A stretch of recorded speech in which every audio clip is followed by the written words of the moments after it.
Ms. Niharika Avalia, and I am with you with the area of Accounting and Finance for Managers for the JIP 2023 attempt. So let's begin with the class today.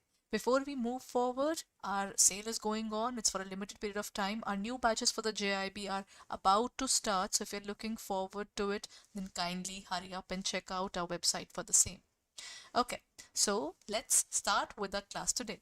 It says, among the following, which concept satisfy the valuation criteria? Going concern, realization, or cost? Going concern, cost or dual aspect? Cost, dual aspect or conservatism, and realization, conservatism, and going concern. Among the following, which accounting concept satisfy the recording criteria? In terms of the satisfying of the recording criteria, if you're looking forward to that, then recording means accounting, valuation criteria. Valuation means, in terms of valuation, that is the value of that particular asset or a liability. How do we record it? What are the bases on which we record a specific thing? That is what we define as the valuation criteria. The correct answer to this question is number one, going concern. Every organization believes that it's going to be there for a long period of time, and just on this basis they would buy and record their books of accounts, right? Then second is realization. In terms of realization, what do they do? Realization concept says whenever you are recording anything, if you receive it in cash, only then you record it, otherwise you won't. And at the same time, the last one is cost. When we define the cost, cost can be specified as something which is the historical cost. The amount at which you actually bought it is called the cost. So in this case, the correct answer would be the going concern, realization, and cost. Otherwise, what are the other aspects? The dual aspect concept is based upon the debit is equal to credit, or what I call the basic accounting equation, where we say assets are built up of liabilities as well as the capital. That is dual aspect. The other concept that they're talking about is conservatism. Anticipate the losses but not profits. That is what the conservatism concept talks about, right? So these are the various accounting, going concern, realization, cost, the concepts which specify it. Next question, among the following, which of these errors affect two or more accounts? Errors of complete omission, error of principal, error of posting to wrong account, or all of the three? What would be the correct answer? Among the following, which of these errors affect two or more accounts? See, if it affects two or more accounts, that means both the debit as well as the credit side can be impacted, or two or more debits or two or more credits are being affected. That can be anything. If we talk about complete omission, we are forgetting that particular recording altogether. We forgot to record that particular transaction. That means there is no debit recorded, there is no credit recorded. Most probably two or more effects not recorded at all. Error of principle is basically a specific error which talks about we mix up the personal and the nominal accounts, or we mix up the area of assets as real accounts as well as nominal accounts. That is what we define as error of principle. It says if there's an asset and we record it as an expense, or if there's an expense which is recorded as an asset, or any asset inadequately recorded, or any depreciation, for example, is inadequately recorded or recorded less than its original value, is called error of principle. And error of posting to the wrong account says that whatever we are recording, we are not recording as per the correct amount. So it is error of wrong account. So it can be one account, or it can also impact two or more accounts, ultimately leading to a situation where we may or may not trace it in the trial balance, because if it is going to affect only one account, only then it's traceable. Rest everything is not traceable. So in this case, the correct answer is all the three accounts are correct here. All of these are affecting two or more accounts.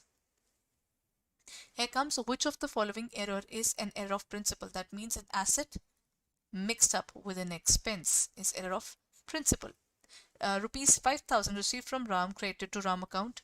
Then Ram 5,000 incurred for installation of the plant debited to the traveling expenses, or rupees 5,000 paid for wages debited to the salary, rupees 5,000 paid for the stock debited to the purchases account.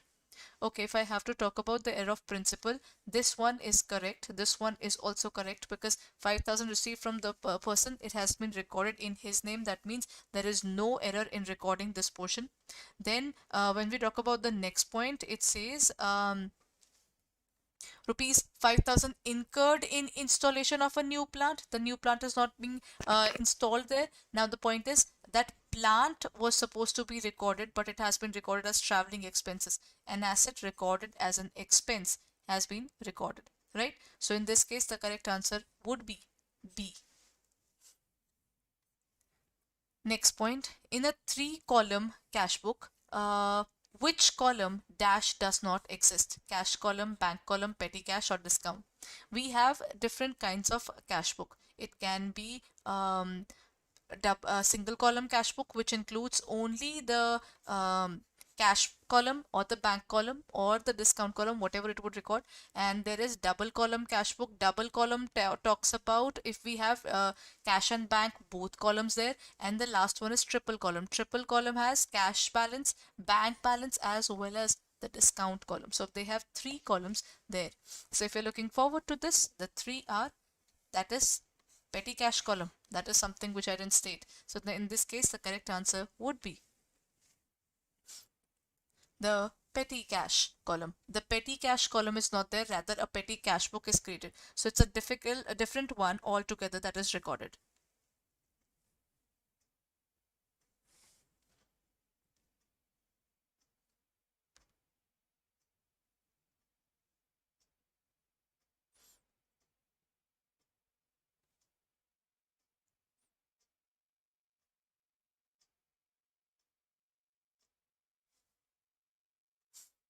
Right? So in this case, the correct answer is the petty cash column.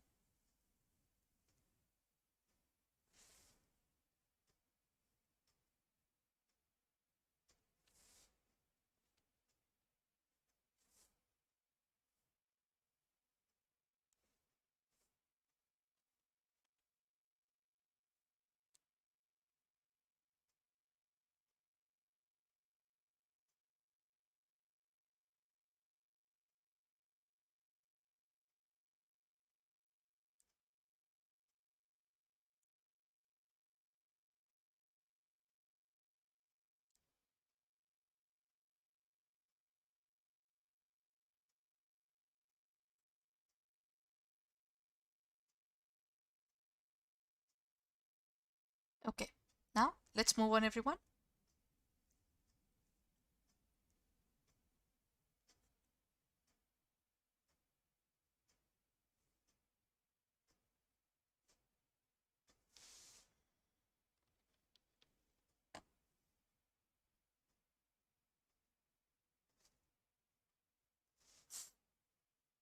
The closing balance in the petty cash book is recorded as gain, liability, assets, or expense. What do you mean by petty cash? Petty cash is that small amount of money. Petty means small, right? So the small amount of money which we keep aside for the sake of it, that we might need it in our future, or we might need it for the day-to-day expenses, to pay for the labor, to pay for somewhere else. That is, we recorded for the minute things that we're looking forward to. So in this case, the closing balance stated in the petty cash book is gain, liability, asset, or expense. Whatever cash balance is left, right? Whatever the cash balance is left, it would be recorded as an asset, because this is, even though it's a small amount, but it's still an important amount to be recorded now. So it would be recorded as an asset. Now, which of the following is a personal account? Among the following, which is a personal account? Outstanding rent, cash, or the bad debts? How do we look forward to it? Which of the following is a personal? Real, personal, nominal. Personal talks about the persons. Rent is basically an expense, so a nominal account. Cash is basically an asset, so it would be treated as a real account. And when we talk about the bad debts, this is the money that we lose because the person turned out to be an insolvent or bankrupt. So we would record the bad debts as loss for us. It's a loss. It's a dead loss that the organization is facing. So in this case, there's only one thing that qualifies it.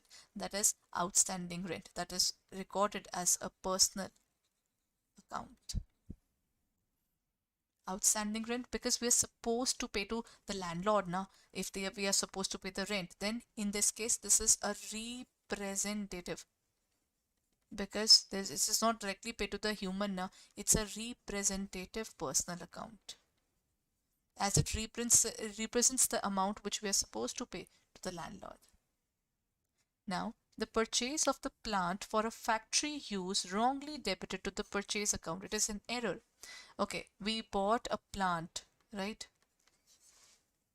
We bought a specific plant, and for this particular plant, what are we looking forward to? For this particular plant, we thought of buying a specific plant. We bought that particular plant and machinery for the organization, which is basically an asset. But somehow it got jumbled up with purchases. Now, since it is stuck up with the area of purchases, how do we record it? We can record it as an omission, we can record it as a commission, principal, or misposting. See, this is a case where we have jumbled up two things. Misposting looked like the particular thing that is closer to the point, but that's not the point. It is error of principle. An expense noted as it is an asset mixed up with an expense, or expense mixed up with an asset. That is what we are looking forward to in terms of error of principle, everyone. Which of the following term is most suitable for writing of the patent? Depletion, amortization, depreciation, or all of the above? What are patents, everyone? Patents refers to an intangible asset that an organization has, and it can use it for its benefit, right? So that's what we are looking forward to in terms of patents. Right? Patents is an intangible assets. When the tangible assets depreciates or their value reduces, we call it depreciation. And when we talk about the intangible assets, then intangible assets can be they are also reduced. For example, the patents, trademark, copyright, there are certain licensing for that now. That is what we look forward to. Then it is amortization. Right? Amortization means decrease in the value of an intangible asset. If this is for tangibles, if this is for intangibles, then what is depletion for? Depletion is to record that there is a reduction in the value. Depletion is whereas we have natural resources and their value declines over the period of time. So the correct answer is basically amortization. To write off a specific patent, it would be recorded as that. Right? So it would be amortization. According to the accrual concept, transactions and events are recorded in the books of accounts to their settlement in cash. The transactions and events are recorded in the books of accounts at the time when they are entered into. Transactions and events may be recorded either at the time of settlement or when they are entered into, or none of the above. See, when we talk about accrual concept now, accrual concept states that we need to record things. Oh, I think now it would be visible in a better way. We would record things as and when they actually happen. Right? So accrual concept is a concept which talks about noting things down as soon as it happens. So we'll have to wait till that time, right?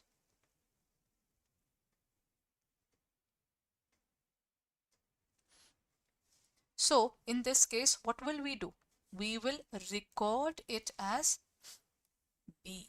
As soon as it actually happens, as soon as we record it, as soon as something happened, we will record it. Accrual concept says if the things become due, note it down. If we pay for that, note it down. That is what this account is all about. Oh, okay. So this is where I would like to end my session today. But before I end my session, let me take you towards our the JAIIB and CAIIB courses, as today we are heading towards the end of our sale. But before that, you can go on to our website and review the details of our JAIIB and CAIIB courses. But what can we look forward to? Okay, so let's go on and have a look at our website. If you go on to our website, you will find it there, the www.adda247. If you look forward towards it here, you will find the JAIIB and CAIIB examination. You can take up the JAIIB and CAIIB Ka Mahapack, which is a Mahapack which is currently going on with double validity, 12 plus 12 months. Plus point, you get both the JAIIB as well as the CAIIB here. 1100 hours of live classes, 303 test series, 905 videos, 329 ebooks and whatnot. In this particular Mahapack, you will not only get the JIB and CAIB details, but you will also get regular updates of our numerical batches, MCQ batches, revision batches, power pack batches, any specific batch, whichever is coming in terms of both English medium as well as bilingual. So that means the entire JIB and CIB arena is opened up for you. You can take up any sort of classes without paying any further money. One particular pack which solves all your problems, as you get live classes, the mock test, video courses, all revision batches, all recorded video classes, all ebooks, numerical batches, case study batches, topic wise ebooks, and even the in-depth analysis. So one particular area that is definitely a best package for the value of money. And at the same time, at this point of time, we are currently having our double validity along with 81% of discount. You can use the code Y541 and avail the discount. So hurry up and check it out on our website, as currently it's for 10,799.20. So if you look forward to this particular Mahapack, it will solve all your problems for both the JIB as well as CIB examination, and you can look forward to clearing the examination as early as possible, because if you start early, then you will be able to look forward towards finishing it off before time, because it takes time to finish off the syllabus, then to revise and look forward towards the self-study. So let's be a little practical towards the preparation. If you do not procrastinate and prepare properly, your ultimate aim of finishing off your JIP in the very first attempt, or clearing it within this attempt, will definitely be possible only if you start preparing beforehand and you prepare properly. So if you get enough time to prepare as well as to revise in time, you can definitely give yourself that particular area where the possibility of clearing the exam increases, right? So you can check out the course on our website or in our app. It would cost you 10,799 at this point of time. The double validity is going on, but it would end soon, so hurry up. It is just for the day, so check it out. Thank you everyone. We'll be meeting tomorrow.